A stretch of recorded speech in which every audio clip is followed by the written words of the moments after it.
மாறி அப்படியே கொஞ்சம் இதாக வந்து இப்போ என்ன பண்ணுது, கோவம் ஜாஸ்தி வருது. ஹஸ்பண்ட் ஒய்ஃப் சண்டை போட்டுருக்கான்னு வச்சுக்க,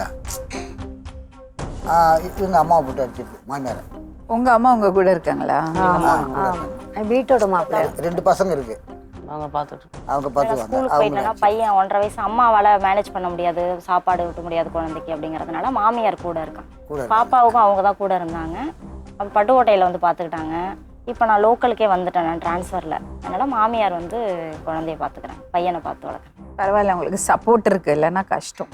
சப்போர்ட் இருக்கு மேம். எனக்கு பிரச்சனை வந்து என்னன்னா அக்கா அப்படி இருக்கிறதுனால. கஷ்டம்தாம்மா, இல்லை நான் சொல்லலை. நல்லா இருந்து எது கரெக்டாக பார்க்கணும். ஹோமில் கொண்டு சேர்க்கலாம் செய்யலாம், இங்கே விட அங்கே சேஃப்டி இருக்கணுமா பார்க்கணும்ல. கூட பிறந்த நீங்கள் உங்கள் குடும்பமே பார்க்குறதுக்கு இவ்வளோ கஷ்டப்படுறீங்கன்னா அங்கே நீங்கள் பார்க்குற மாதிரி யாராவது பார்ப்பாங்களா? அதெல்லாம் கேள்வி இருக்குல்ல. பேசி பார்ப்போம். நான் பாப்பாவை பார்க்கலாமா? வேற ஏதாவது உங்களுக்கு சொல்றதுக்கு இருக்கா?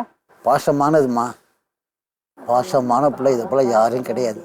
அது என்னமோ ஆண்டவன் அதுக்கு ஒரு சோதனையை கொடுத்துருக்கான்.